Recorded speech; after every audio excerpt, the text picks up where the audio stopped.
this running back class, it's actually pretty good. I actually really like this running back class, and I think there, even on day 3, there are some solid prospects, and that's when you should be drafting your running backs. But that's a discussion for another day, you know. So, what's crack-lacking? It's your boy Rhmonde, just in case you did not know. So, go ahead, become a bro and subscribe. You won't regret it. And, yeah, you won't forget it either, because I do this, what, like 3, 4, 5 uploads a week. So, yeah. As long as you're on YouTube, you're going to see my face. Good looking face. Leave a thumbs up and feel free to comment below. It really helps the video out a ton, and I do appreciate it. But yeah, this running back class, man, I think it's kind of good, especially a couple of the guys at the top. And I'm gonna be giving you my top 10 running backs, well, running back prospects in the 2021 NFL draft. If you want to see the whole list, the full rankings, go to ftfn.com. It's a link in the description below. It's also the pinned comment. So if you want to go do that, go ahead and do that. So I guess without further ado, let's do the dang thing and let's get into the nitty gritty. I feel like I should be saying something else too. Probably not. Okay, Oklahoma's, what is it? Rhamondre Stevenson. There we go. I think I nailed it. Hopefully it's not a silent RH. Rhamondre would be a cool name. But anyway, this guy's a hoss, dude. 6 foot, 246 pounds, like ridiculous. And he's got some pretty darn good acceleration. Like, yeah, this guy's kind of came out of nowhere. He was a JUCO transfer, I think. He joined the team in 2019. And honestly, he's been pretty solid. Like, yeah, like just this season through 5 games, he has 28 forced missed tackles on 83 carries and 305 yards after contact. And that's 305 yards of his 479.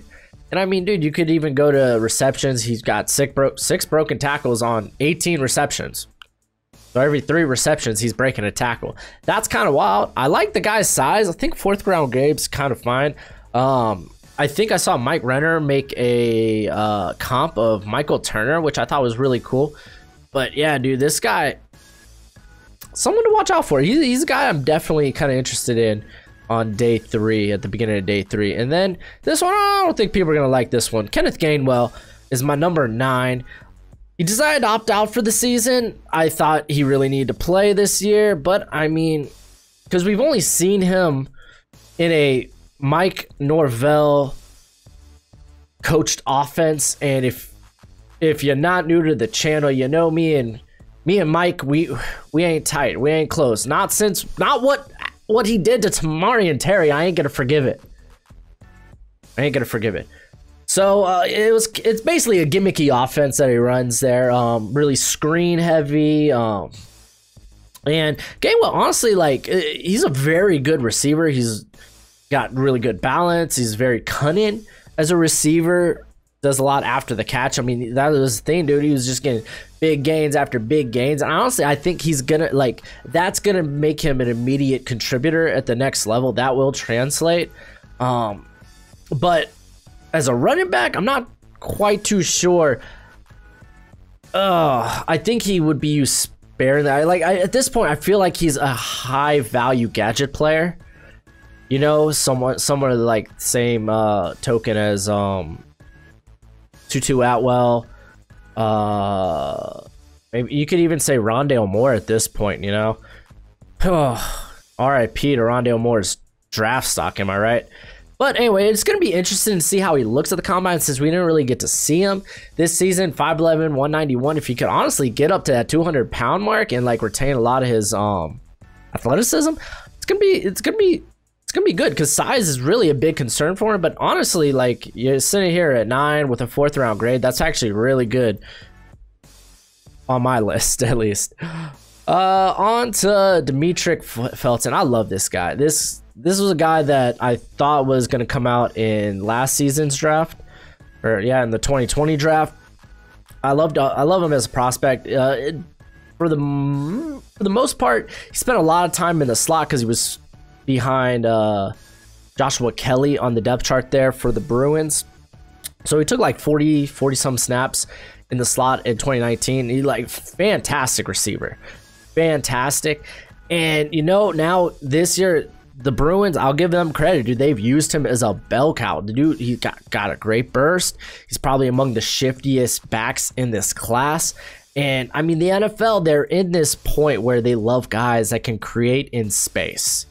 So, and you know, Felton is that. He's got 42 missed tackles on 154 touches through 6 games. Like I said, they've really been giving this guy the ball. Some may view him as a scat back. I think you'd be making a mistake. I think he could be a bit more than that. And he took a Senior Bowl invite. I honestly think he can get into the day 2 discussion for most people if he isn't already. But yeah, like I said, I love the guy. I love the guy as an athlete, man. I love the guy in this class. It's a good class, though. Trey Sermon, he's next. Former Oklahoma transfer, and I remember talking last year about him because he's got a very similar running style to Marshawn Lynch, kind of like Marshawn Lynch light, though. He's very slippery. He really shrugs off contact. He's got good balance, but he does kind of lack explosion. Doesn't really have any breakaway speed. But like really, this guy's career tackle rate, like broken tackle rate, is absurd. No real pass catching upside to him, you know. But I mean, at that size, typically that size does well in the NFL. It typically translate with his type of elusiveness and just balance. All that is just the ingredients to succeed in the NFL. And finally, he was given the workload there at Ohio State, like in that Northwestern game. Like, I think even in the game before, he got a good snap count because Master Teague's been stealing a lot of Sermon's carries. And finally, when they're like, hey, man, fine, here, go against this good Northwestern defense. He's like, fine, I will.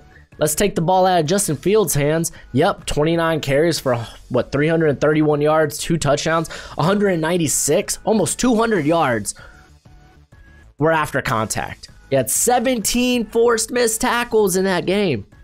Just ridiculous. And I think he'd be a guy, you know, I'd be willing to spend a 3rd-round pick on, you know. On to Chuba Hubbard. I really love saying that name. It's not been a great year for him. Not like it's been bad. He's just been banged up, and just now with the emergence of other prospects, I think it's kind of hurt his stock a bit. And I really like him as a running back. Like, to succeed in that Oklahoma State like running scheme, it's this wide zone RPO scheme. You need to be decisive, and let me tell you, dude, he is very decisive. And he's got a quick first step. He hits the holes incredibly fast. I mean, this dude was special in 2019. He had 77 forced missed tackles with almost 2,100 yards, and 13 of that came after contact. Most running backs in the nation didn't even come close to that number of just regular yards. He had 1,300 of it after contact. Ended up getting 21 TDs. He doesn't pop too much to the outside. That's not kind of the idea of that that type of scheme. You know, if it's the quarterback holding onto the ball, he's going to be the one popping to the outside. But in between the tackles, this guy is just next level. Again, big banged up. Other guys have emerged in this class. I still got a 3rd-round grade on him. I think that's kind of where he's sat. He's hovered between 2nd and 3rd for me. But like, there are some guys in this class I really, really like. And then Kahlil Herbert, man, this guy's really, really emerged. He's a transfer from Kansas. He just joined Vatech this season. He was very productive from 2017 to 2018 for Kansas. Didn't see a great workload, but he had 233 yards between those 2 seasons with 46 forced missed tackles. So pretty solid. And now with a full workload, this guy turned it up. 42 missed tackles with 34 runs of 10 plus yards and 734 yards after contact, dude. That's just wild. See, the thing about him being 5'9", 212 pounds, he's got a low center of gravity. And we saw how that, I was talking about how stuff like, in terms of what Trey Sermon can do translates well to the NFL. This translates extremely well to the NFL. That's why James Robinson, a guy that I think he went undrafted, or he was he was a late round prospect.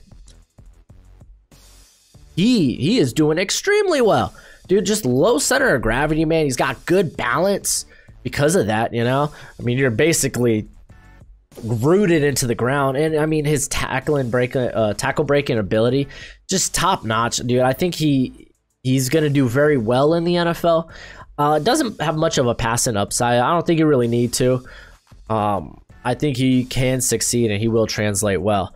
Then Michael Carter out of North Carolina. He will not be the only Tar Heel on this list. You probably already know the other guy. I listed him at 5'10". He's actually 5'8". It's just a typo. I'm gonna get to it before y'all do. Said Gregory Rousseau was what, 6'5". He's actually 6'7". Hey, I make mistakes. I'm sorry. I'm only human. But 5'8", 200 pounds. Like, he's compact, but he brings a lot of bang. I mean, there's in the Duke game, he literally goes head on with, I think, Michael Carter from Duke. I could be wrong about that, which is Michael Carter, that's kind of wild. But literally just goes at him to get into the end zone. It's just solid. I love it. I love it. He's very light on his feet. That's probably his best tribute or aspect. But I'm just a fan of that very physical, afraid of nothing running style. And he has been a force. He has 8 forced missed tackles on 25 receptions, 96 total missed tackles over the last 2 seasons rushing. The guy, really good. I think he's more than just a change of pace back, but he's going to be welcomed in any running back rotation. So let's go to the top 3. Najee Harris. I know a lot of people think he's the best back in the class, but it ain't true. Not because I don't like him, but because I really like the next 2 guys. This dude, incredible size. Given his ability to kind of cut on a dime and just the finesse, I mean, it's just ridiculous the things he can do. Like hurdles, he hurdles like what? Like LeGarrette, is it LeGarrette Blount? Man, oh my gosh, even better. That's why I got him hurdling in this pick. Oh my gosh, that reception he had a year ago, I think, against South Carolina. Oh my goodness, dude. And I think he threw a stiff arm in there too. Like, the guy is just ridiculous, man. And like, that's the thing for me. It's not that his ability as a running back is what I really like notice. It's that ridiculous receiving upside. It's just nuts. Like 28 forced missed tackles on receptions, and a lot of these have been contested catches as well. So like, that's probably why he's getting those forced missed tackles, you know, because it's basically having to catch the ball and then shrug off contact immediately. But oh my gosh, dude, he has some of the prettiest catches in 2019 that probably rivals most receivers. He'll never be one though to break off the big run. He will constantly move the chains. He has 86 carries with 10 or more yards over the last 2 seasons. He's just not going to break those 20 to 30 yard runs often. But I love this guy as a prospect. He's going to do extremely well in the NFL. And like I said, the receiving upside on him is nuts. And then we got Javonte Williams, dude. This guy not really came out of nowhere. His 2019 was actually pretty solid as well. It's just, he's been ridiculous this season. Him and Michael Carter, dude, are like, people forget Sam Howell's their quarterback. You would think, you know, a guy that's potentially a top 10 quarterback in 2022 would throw the ball more, but nah, I remember, and we'll get into this Miami game, man, because I'm a Hurricanes fan. It wasn't pretty to watch, but I really enjoyed watching Javonte Williams. And Michael Carter, man, they really tore up Miami for 554 yards rushing. Gosh dang, dude, that was rough. But and I'm not even going to talk about the Beastquake, the mini Beastquake play he had, Javonte Williams had in this game. I remember it was like 3rd and like 6. It's like 21 to like 7, 21 to 10, something like that. And it's 3rd and goal. They're on the 5 or 6 yard line, and instead of passing the ball, they're like, we've been ripping off big runs. Let's go ahead and just try it again. And I think they tried just like a little draw to Michael Carter. And Sam Howell, he comes pissed off, dude.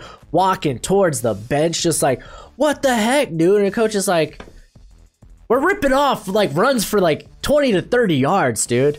I'm sorry, Sam. We don't need you. We don't need you. We just need a guy that can take the snap and hand the ball off. I just thought it was funny, man. I thought it was really funny. But let's talk about Williams, dude. He's big. He's explosive. I mean, he's 5'11", 220 pounds. Explosive. He's very elusive. He's a great, like, kind of plant your foot and just go. He has great balance and nastiness. Like I said, if you haven't seen that run against Miami, where he just went utterly beast mode, I think more impressive than the stiff arm was just his ability to stay on his feet. It was pretty impressive. He has 84 missed tackles on the season, and like I said, he displayed a bit of this in 2019, and I'm not gonna lie, dude, he's right up there with number 1 Travis Etienne. Oh my gosh, I love Etienne, dude. 212 forced missed tackles over 674 carries.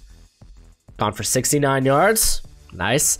And 232 first downs through his career, man. I'm telling you, dude. 134 yards of or 134 carries that went for 10 yards or more.